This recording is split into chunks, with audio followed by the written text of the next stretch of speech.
بالدم نفديك يا شهيد هنا الصحفيين الخدمه ديالهم وليهم هنا يعرفوا بالدم نفديك يا شهيد بالرغم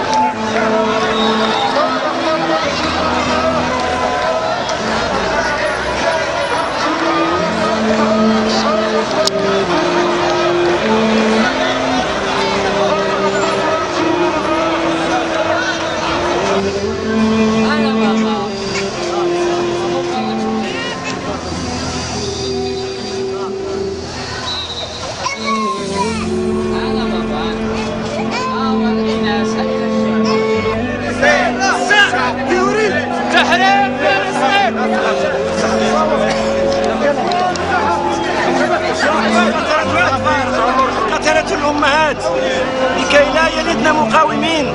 ستبقى الأمهات تلد المقاومين إلى أن تتحرر فلسطين، كل فلسطين.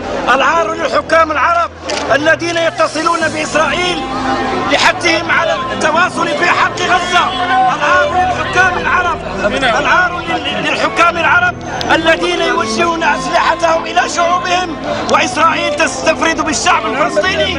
نحن هنا في هذه المسيرة نصرة للحق الفلسطيني ضد إسرائيل الهمجية وضد الغرب الحاقد وضد أمريكا الإرهابية. إسرائيل لأنه كفى من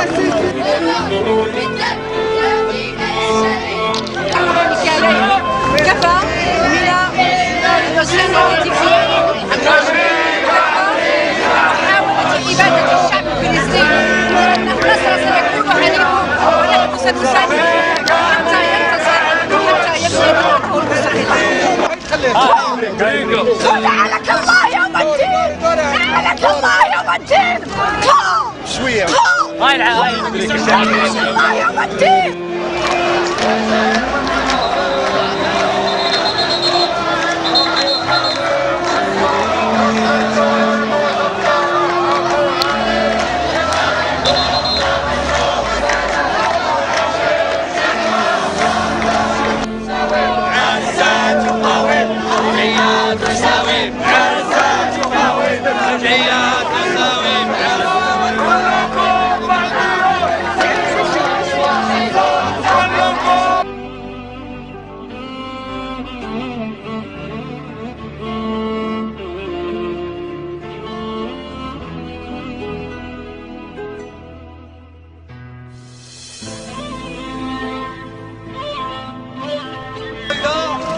وهي تتابع لليوم 20 عن بدء العدوان الهمجي على غزة، والذي أدى إلى أكثر من 1079 شهيد و6000 جريح والحصيلة مرشحة للمزيد.